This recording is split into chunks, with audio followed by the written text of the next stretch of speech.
Hey gents, let's talk cars.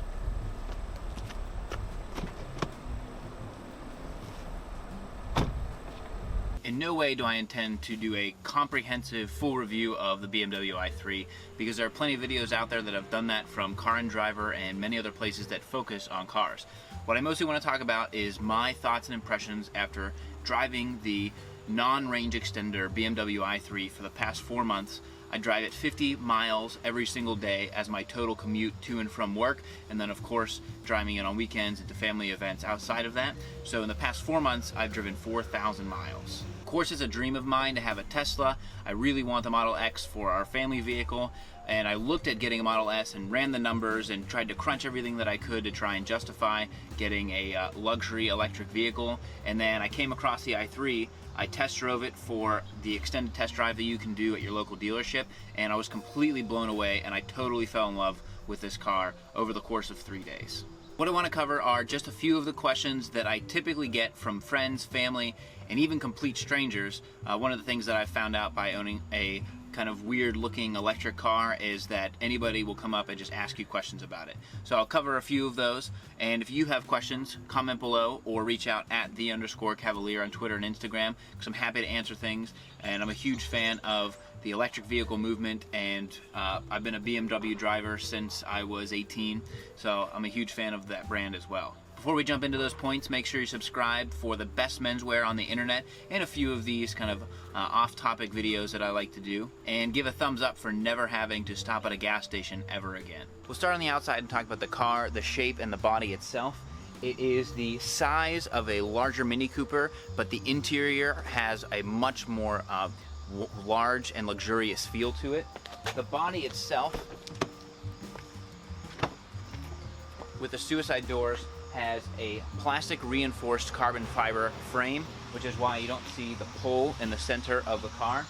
And the seats, which you can see are quite thin, which gives you plenty of leg room in the back and plenty of room in the front to move around. I've looked into the construction, the manufacturing of the car quite a bit, and there are videos out there that you can watch on that.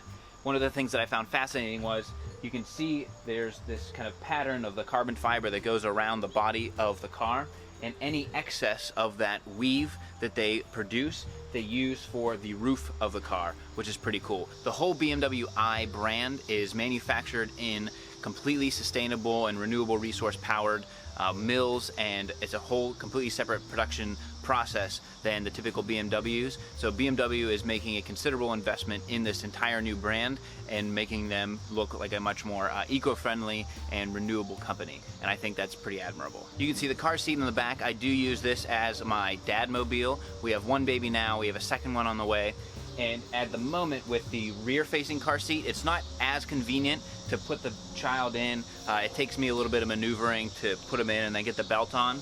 But when you flip the car seat around and you have a forward-facing car seat, the fact that this door swings open and gives you so much extra room and access into the car, I don't know any other vehicle besides a minivan that would give you that easy of an access into the child's seat. We have a Ford Escape as our other car, and right now it's easier with the rear facing, but once you flip forward facing, you won't get as much access. So as a sort of dad-mobile, I really like it, especially because once you flip one of the seats down, there's plenty of space for strollers, and we throw pool toys in there and everything else, and so you actually get quite a bit of space in a very compact size. Where the space really comes into play is because the inside of the cabin has so much extra room and the car is compact, you can park this in almost any parking spot. Typically where you would see cars that are like a Mini Cooper size, this car fits into those types of spots. Because the car is kind of short, squatty, and doesn't have a full hood out in front, then you can fit into most spaces that you see, which is another bonus. One of the marquee features you'll read about in Teslas, especially when it comes to storage, is that you get a frunk, which is a complete storage unit in the front. You do get one of those in the i3, but it's not very big. You can fit like a first aid kit and some extra things in here. Also note that it's not weather sealed, so you can't throw anything in here you want, but you do get some extra storage in front.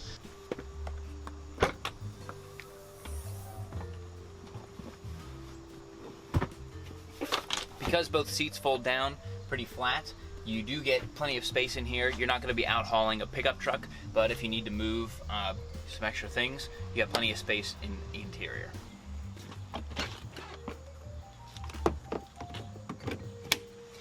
As for charging and battery life, we've got a few points on here. I have a friend with a Chevy Volt, and I know for a fact that his charger has a little flashlight on it. The fact that there is a lit up ring around the whole charger is kind of one of those premium BMW touches, because in the middle of the night, this thing glows nice and bright. You have no problem putting in this charger and getting it plugged in. The battery on this i3, this is the 2016 i3, has a 22 kilowatt hour battery. I get about 100 miles per charge. I get about 1 mile per percentage of battery, and that's when I'm driving at my absolutely most eco-efficient, air conditioning's turned down, everything else. The typical range is 80 to 100 miles, and I haven't yet seen what that will look like in colder weather. I've heard that the battery goes down precipitously based on having the air conditioning running and some of the seat heating features. But right now, I'm very happy with the distance that I'm getting out of my charge.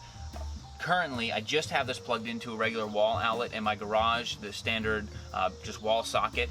So to go from 0 to full takes about 20 hours. It takes a while.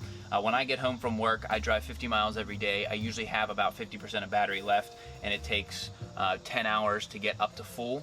But if you install a 240 volt plug, then you can basically cut that by a third, and you can charge from 0 to full in about 2 to 3 hours. You can check in the area around you. There are a ton of public chargers out there for free and paid that you can use if you were to find yourself in a tight spot. But I find that charging this every single night, I leave with full battery every day. I've never had any range anxiety, even the time that I came home with less than 10% of battery. I just know in my head, if I have to drive a certain distance, I know exactly how far I'll get, and it makes me feel very in touch with the car overall.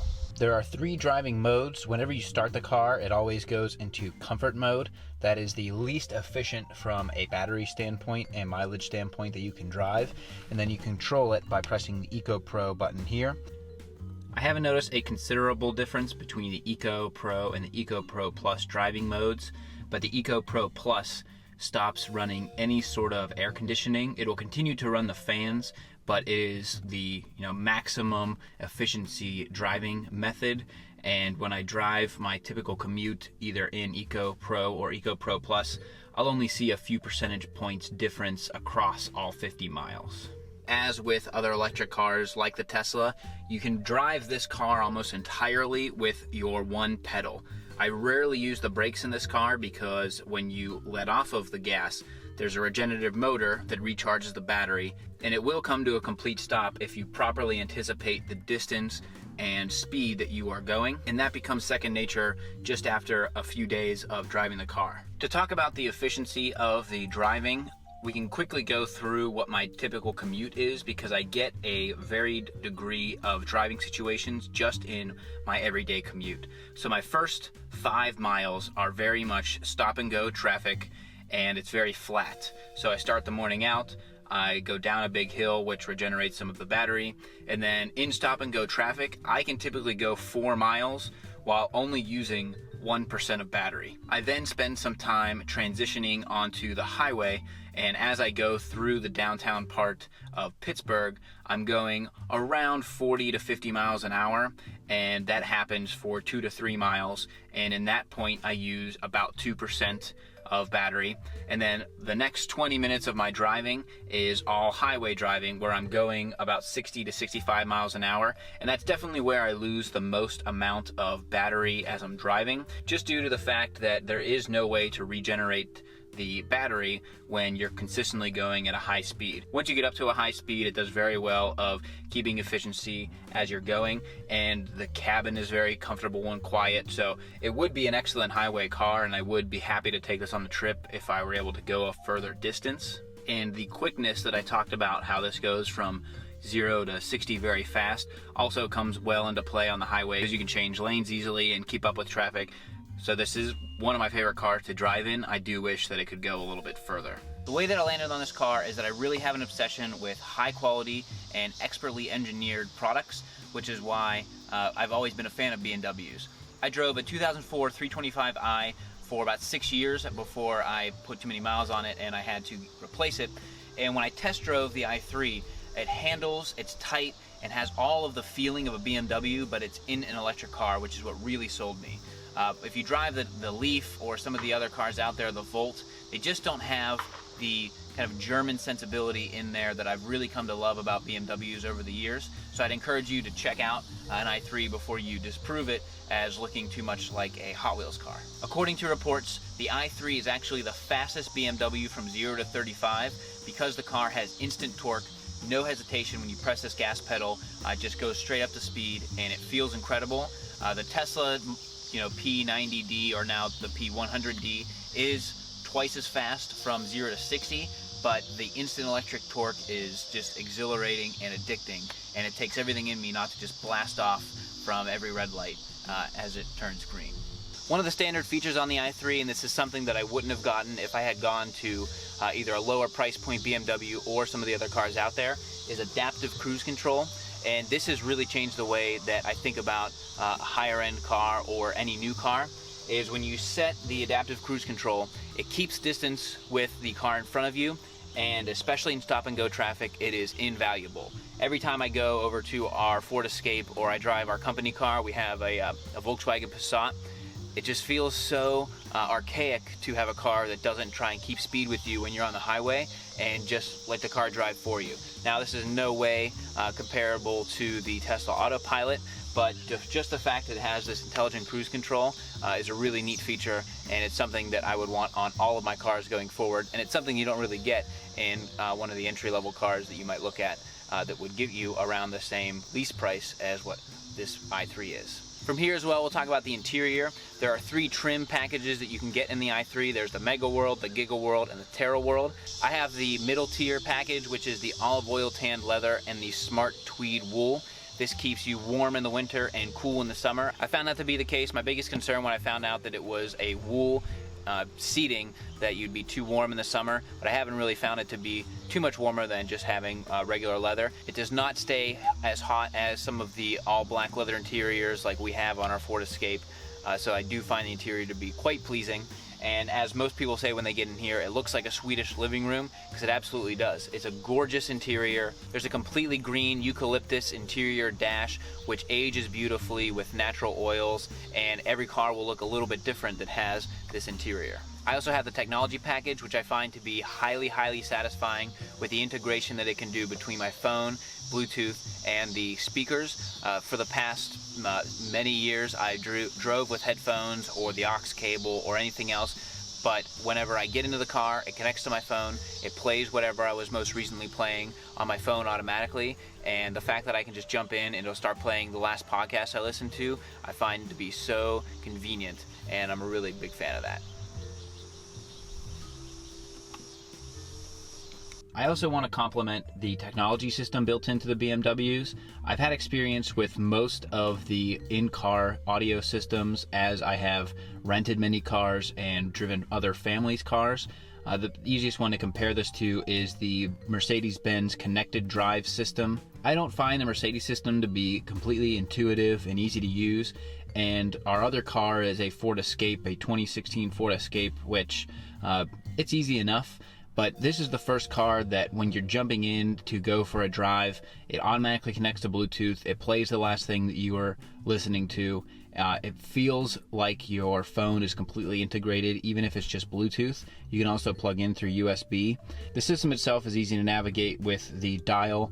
I like to use this split view mode. You can control what's in each panel of the car. I also like to use the eDrive system, which gives you recommendations on driving efficiency, and you can see what sort of adjustments you need to make to your driving in order to maximize efficiency. This is the technology package, and I'm really happy that I had gotten that, but even the non-technology package version of this car has very good Bluetooth integration. It's another small touch to this car that makes it feel very technology focused and futuristic. With the i3, you also get access to the BMW i app. The app has some pretty cool features in here. Not only can it tell you exactly where your car is parked, where the battery is, if it's charging, if it's not charging, you can go in and control the car by locking it, by flashing the headlights, honking the horn, and this is anywhere that you have a cellular connection. This will work. It has nothing to do with proximity. It also has a feature to precondition, which the car will get the cabin temperature to the perfect setting for you. If it's too cold outside, it will warm the interior up, and if it's too hot outside, it'll get the air conditioning going for you.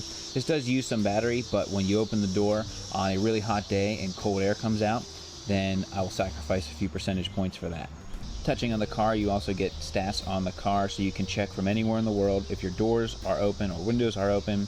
You can see that I have just over 4,000 miles here on my car, and I can see the trunk is closed, lighting's off, and if I did need to lock the door, I can press that button and lock it.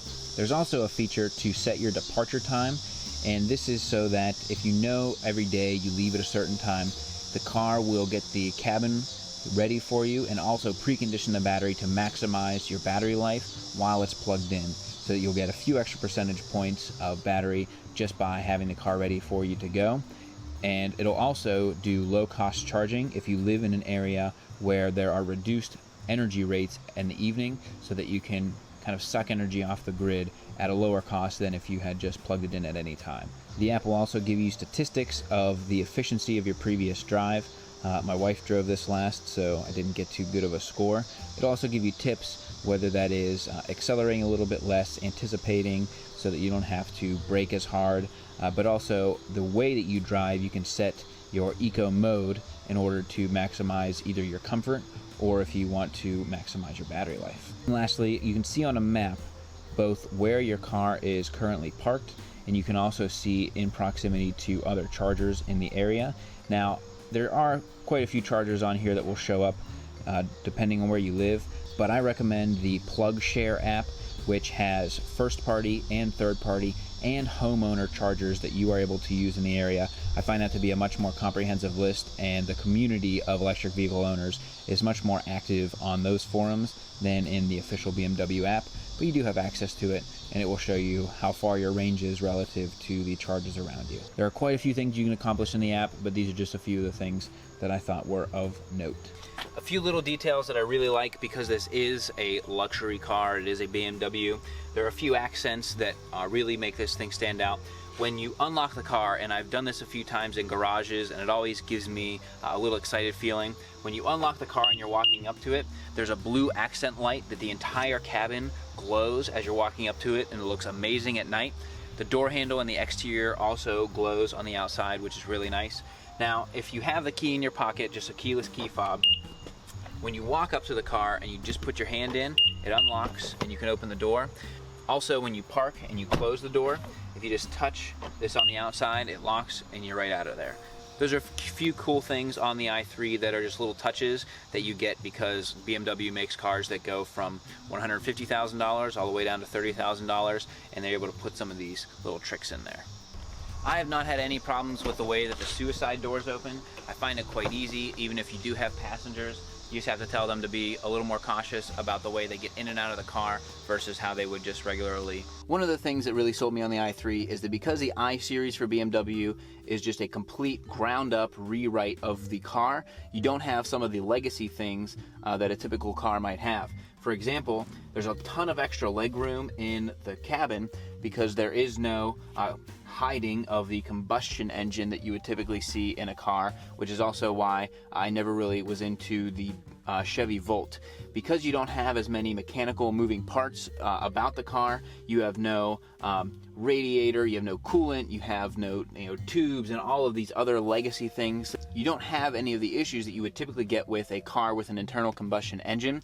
You just have a pure electric car that you need to top off the windshield wiper fluid every once in a while. Also, because it's a rewrite of the car, they are able to take away things that don't really make sense in an electric car. For example, when you put on the parking brake, because it's completely electronic, whenever you put the car into drive, it takes the parking brake off. And so just some small things that are kind of really these surprise and delight moments when you realize that you're just not dealing with a typical car. The car also has a beautiful silhouette of LED lights as the headlights. I mean, this thing is just completely modern, completely new, and I really like the look on the inside and out. Finally, one of my biggest questions that I get asked about the car is, what does my electricity bill look like? The amount that your electricity bill would rise if you were to have an electric car is based on the efficiency of your car, the efficiency that you drive, and how much that you drive every day. For me, I drive about 50 miles a day. I drive as efficiently as possible, and my electricity bill has gone up between $15 and $20 per month so far, and I do pay a pretty good per kilowatt hour rate where I live. Now, I do have solar panels being installed by Solar City in the next few weeks, so that will increase my kilowattage per month. I really am bought into this all electric, renewable, off the grid lifestyle, and the big first step was this car. The best way that I can describe how much I enjoy this car is to tell people that it's really like when you first get your license when you're 16 and you just want any excuse to get in the car and go somewhere. Whether your mom needs a bag of chips from the store that she's craving, or you need to drive across state lines to go pick up a friend. I look now for an excuse to drive anywhere with this car, and my wife feels the same. We have a Ford Escape that is our family car, and any time that my wife has to run somewhere, she always tries to take my car because it's very fun to drive. I really do feel like a hippie because it feels so good not to use any gas as I'm driving. Everywhere I go, I'm just using electricity. Once I get those solar panels installed, I'll have my car running on the power of the sun. And not only is that really exciting, but it just gets me excited about the future and where transportation is going, because this feels like the start of something new, especially from one of the biggest car manufacturers in the world, BMW. There you have it, gents. I wanted to do this video after 1 month and 1,000 miles. I almost did it at 3 months and 3,000 miles, but I've been dying to get this video out to you because I think you guys are interested in this type of thing, and I want to hear from you. If you have any questions about the car, I'd love to answer them below. There are a ton of things I want to say about the car. I think I got most of them covered in this video, but I might do a 6-month update once I hit another milestone. I'll put some links in the description to some of my favorite i3 reviews and some of the videos on the manufacturing of the car and the basis of the i program. And the last point I make before I run out of sunlight is that the total cost of ownership of an electric vehicle is really what got me into this. Because there are no real maintenance costs, I mean, you don't have to fix anything that you would typically fix in an internal combustion engine. Right at the end of the life of my 325i, I was putting repair after repair into fixing tubes and fixing the radiator and fixing X, Y, and Z. And no matter what kind of car you get, whether it's a Ford, a Honda, or a BMW, you're going to be fixing things after a certain amount of time. And that just isn't going to be the case as much with an electric car.